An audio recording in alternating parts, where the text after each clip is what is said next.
जय हिंद साथियों, क्या आप भी चाहते हैं बिना किसी एग्जाम का एयरपोर्ट के अंदर नौकरी करना? तो दोस्तों 12वीं छात्र छात्राओं के लिए एक सुनहरा अवसर निकल के आ रही है। इसमें 22,500 तक आपकी सैलरी भी दी जाएगी। बेहतरीन सैलरी, बेहतरीन आपका जॉब रहेगा। सारी जानकारी इसमें देंगे, क्या क्या आपकी जरूरती कंडीशन होगी, कौन कौन से छात्र अप्लाई करेंगे, इसमें अप्लाई करने के फायदे हैं या नहीं है, सारी जानकारी देंगे। बस वीडियो को आप लोगों को एंड तक देखना है और समझना है। वीडियो को एक लाइक कर दीजिएगा और चैनल पे नए हैं तो चैनल को एक बार सब्सक्राइब कर लीजिएगा और बेल आइकन को प्रेस कर लीजिएगा, जिससे कि फ्यूचर में कोई भी अपडेट दे तो आप तक आसानी पूर्वक वो पहुंच सके। सारी जानकारी आपको आगे देंगे, बस वीडियो में आप लोगों को एंड तक बने रहना है। दोस्तों सबसे पहले हम लोग क्लियर कर ले, airport authority of India cargo logistic and allied service limited के द्वारा ये वैकेंसी निकाली गई है, जिसमें एयरपोर्ट अथॉरिटी ऑफ इंडिया का पूरा स्वामित्व रहता है और उसके द्वारा ही ये पूरा प्रोसेस करवाई जाएगी। ठीक है, अब दोस्तों नेक्स्ट पॉइंट आपका होगा कि इसमें पोस्ट क्या दिए गए हैं। तो दोस्तों पोस्ट इसमें क्लियर समझ लीजिए, असिस्टेंट सेक्रेटरी।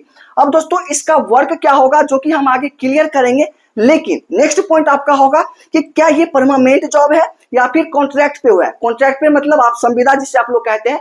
तो दोस्तों इसमें क्लियर आप लोग पहले ही लाइन में समझ लीजिए, ये आपकी संविदा पे निकाली गई है। अब संविदा के लिए कितने दिनों के लिए, तो यहाँ पे बता दिया गया fix term contract for period of 3 year, मतलब 3 साल के लिए ये वैकेंसी निकाली गई है। अब आपके मन में नेक्स्ट प्रश्न आ रहा होगा कि क्या इसमें फॉर्म भरना सही रहेगा, 3 साल के लिए क्यों जॉब करें? तो दोस्तों इसका जवाब जो है आगे हम बात करेंगे तो आप खुद समझ जाएंगे इसमें अप्लाई करना चाहिए या नहीं करना चाहिए। सारी अपडेट देंगे, बस वीडियो को आप लोगों को एंड तक देखना है। आगे हम लोग बात करते हैं इसमें पोस्ट क्या क्या दिए गए हैं। तो पोस्ट क्लियर समझ गए, असिस्टेंट सेक्रेटरी, जो कि इसका वर्क क्या होगा हम आगे क्लियर कर लेंगे। यहाँ पे देखिए दोस्तों, सबसे पहले आपका 6 जगहों पे ये वैकेंसी दी गई है, जिसमें भारत के अंदर आने वाले कोई भी छात्र छात्राएं हैं सभी इसमें अप्लाई कर सकते हैं। पहला पोस्ट देखिए दोस्तों कि पटना में आपको दिया गया है, पटना एयरपोर्ट पे आपका 23 पोस्ट दिया गया है। उसके बाद दोस्तों विजयवाड़ा की बात करें, इसमें 24 पोस्ट रहेंगे और बड़ोदरा के लिए 9 पोस्ट दिए गए हैं और पोर्ट ब्लेयर के लिए 3 पोस्ट। उसके बाद गोवा में अगर बात करें 53 पोस्ट, उसके साथ ही चेन्नई, इसमें आपका जो होगा 54 पोस्ट दिए गए। इन सभी को आप देखें तो दोस्तों अलग अलग आपको दिया गया है, अलग अलग कैटेगरी में आपकी ये वैकेंसी रहने वाली है। आप लोग जहां पे भी जिस पोस्ट के लिए एलिजिबल होते हैं, मतलब जिस भी जगह पे आप अप्लाई करना चाहते हैं अप्लाई कर सकते हो। इसमें लास्ट डेट भी आपको क्लियर कर दिया गया है, 30/6/2025 तक आप लोग इसमें अप्लाई कर सकते हो, जो कि पहले से ही फॉर्म स्टार्ट हो चुका है, जिसकी अंतिम तारीख 30/6/2025 रहने वाली है। आगे हम लोग बात करते हैं, इसमें बताया गया कि दोस्तों the above place of posting can be change to any other location within India due to operational और एडमिनिस्ट्रेटिव रिक्वायरमेंट। मतलब इसमें क्लियर किया गया कि आप लोगों को 6 जगह दिया गया, तो कहीं एक ही आप अप्लाई करेंगे और एक ही पोस्ट को अप्लाई भी करना है, मतलब जगह पे। तो यह क्या होगा कि आप अगर पटना में भी अप्लाई किए हैं तो वहां पे प्रशासनिक जरूरत अगर बढ़ जाती है, इसमें बता दिया एडमिनिस्ट्रेटिव रिक्रूटमेंट। ठीक है, मतलब क्या कि प्रशासनिक आवश्यकता अगर बढ़ जाती है तो आपको पटना वाले को बड़ोदरा में भी दिया जा सकता है, चेन्नई में भी दिया जा सकता है, मतलब ऑल ओवर इंडिया में कहीं पे भी आपको वर्क करने के लिए भेजा जा सकता है। ये चीजें आपको ध्यान में रखना है, ये चीजें आप कंप्लीट समझ गए होंगे। उसके बाद आगे हम लोग बात करते हैं इसके लिए एलिजिबिलिटी कंडीशन क्या होगी।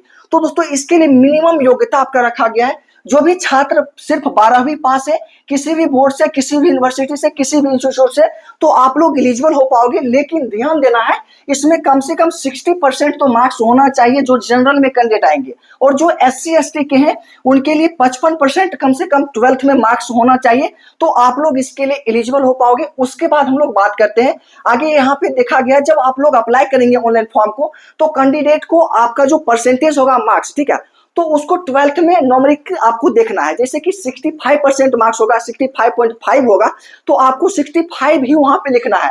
यहाँ पे बता दिया है कि जो आपका 12th में मार्क्स होगा उसका परसेंटेज तो देना है, जैसे 65 है तो 65 देना है, 60 है तो 60, 70, 80 मतलब फुल करके आपको देना है, पॉइंट करके आपको वहां पे नहीं लिखना है, ये आपको ध्यान में रखना है।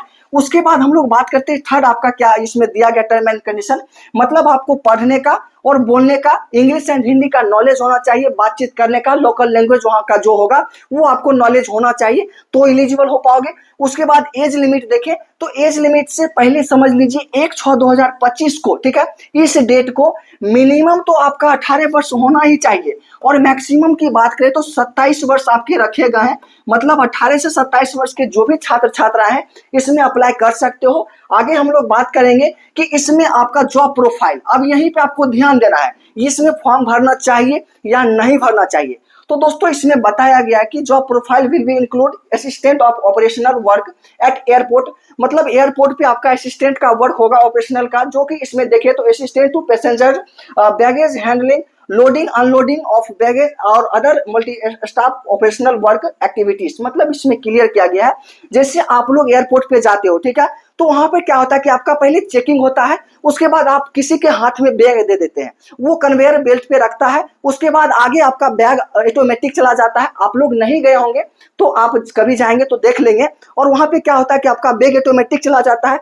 उसके बाद एक जगह पे आपका एक्सरे मशीन होता है, मतलब एक्सरे मशीन क्या है कि आपका सामान चेक किया जाता है कि आपके अंदर कोई ड्रग्स वगैरह नहीं है, कोई वैसा चीज नहीं है जो कि नियम का उल्लंघन करता हो। तो उन सभी चीजों का जहाँ पे चेकिंग होता है तो वो आपका वहां पे होता है। तो वहीं पे आपको वहां पे जो वर्क होगा उसमें बैग उठा के वहां पे रखना होगा, बैग उतार के वहां पे रखना होगा। तो ये आपका वर्क होगा, जिसे जनरली आप समझे तो कुली आप समझते हैं जिसे, तो कुली नहीं कहें, वहां पे आपका स्टैंडर्ड वर्क होता है, ये आपको ध्यान रखना है। तो ये आपकी वर्क रहेगी, और उसके अलावा भी कोई जरूरत पड़ सकता है तो आपको वर्क करना पड़ेगा, ठीक है। और उसके बाद यहाँ पे बता दिया गया कि अगर आपको इसमें रुचि नहीं है, आप लोग अप्लाई नहीं करना चाहते तो नहीं करें, लेकिन आपका जो वर्क होगा वही स्टाफ का वर्क होगा। पैसेंजर का आपको सामान लेना है, लोड करना है, अनलोड करना है, ये चीज आपकी वर्क रहेगी। तो आप लोग इसके लिए एलिजिबल होते हैं, आप लोग इसके इच्छुक हैं तो अप्लाई कीजिएगा, अन्यथा आपको अप्लाई नहीं करना है, ठीक है। आगे हम लोग बात करते हैं, ध्यान से देखिएगा, इंपॉर्टेंट इंस्ट्रक्शंस यहाँ पे दिए गए हैं। इसमें क्या होगा तो दोस्तों इंपॉर्टेंट इंस्ट्रक्शंस में देखें तो सबसे पहले इसमें बताया गया कि candidate who have higher percentage of 12th standard will be called first for the online interactions and selection will be made according to the merit list which will be prepared on the basis of marks secured in interview.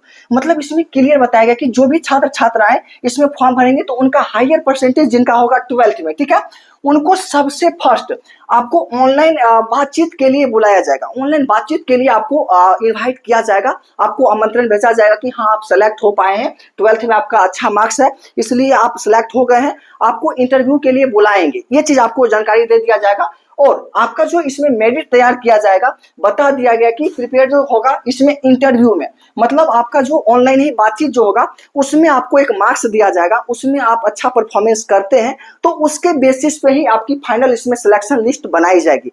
ये चीजें आप समझ गए, मतलब आपका इसमें कोई exam नहीं होगा, सिर्फ आपसे ऑनलाइन बातचीत होगा, उसके बाद आपका डायरेक्ट सिलेक्शन हो जाएगा। तो दोस्तों इससे आसान प्रोसेस आपका क्या हो सकता है, तो आप लोग एलिजिबल होते तो अप्लाई जरूर कर दीजिएगा। उसके बाद हम लोग बात करते हैं, इसमें जो भी एलिजिबल कैंडिडेट होंगे ऑनलाइन एप्लीकेशन फॉर्म को भर सकते हैं, जो कि आपको ऑनलाइन सुविधा दे दिया गया है। www.aaclas.aero पे जाएंगे तो इसका वेबसाइट खुल जाएगा, कैरियर सेक्शन में जाके आप लोग अप्लाई कर सकते हो, या फिर इसका लिंक डायरेक्ट हम वीडियो के डिस्क्रिप्शन में डाल देंगे, वहां से क्लिक करके आप लोग इसके वेबसाइट पे जा सकते हैं, आप लोग अप्लाई कर सकते हैं। इसका पीडीएफ भी हम अपने टेलीग्राम चैनल पे डाल देंगे, वहां से भी आप लोग जुड़ जाइएगा, टाइम टू टाइम अपडेट देते रहते हैं। आगे हम लोग बात करते हैं कि जब हम लोग अप्लाई करेंगे तो उस समय कौन कौन से डॉक्यूमेंट्स लगेंगे। तो डॉक्यूमेंट्स के लिए सबसे पहले सीनियर सेकेंडरी +2 का सर्टिफिकेट या फिर मार्कशीट आपका होना चाहिए, दोनों में से कोई भी आपको अपलोड एक करना होगा। सेकेंड, कास्ट सर्टिफिकेट आपको अपलोड करना पड़ेगा, अगर वहां पे मांगा गया तो दे देना है, अन्यथा नहीं देना है। आगे आधार कार्ड तो आपका होना ही चाहिए, आधार कार्ड का कॉपी आपको अपलोड करना होगा। आगे जो दोस्तों होगा recent passport size colour photo आपका होना चाहिए, पासपोर्ट साइज जो होता है वो आपको अपलोड करना होगा, मैक्सिमम 20 KB का होना चाहिए। और उसके बाद एप्लीकेशन फी जो पेमेंट इसमें लगेगा, तो आगे हम बात करेंगे पेमेंट कितना लगेगा, वो भी पेमेंट आपको करना होगा। उसके बाद सिग्नेचर आपका होगा जो कि हाईएस्ट 20 KB का सिग्नेचर भी आपका होना चाहिए। आगे पे एलिवेंस वगैरह देखें तो इसमें 3 साल आपको बताए थे, तो पहला साल क्या होगा कि जब आप लोग जाए उसमें जाएंगे तो 21,500 फर्स्ट ईयर दिया जाएगा पूरे साल में।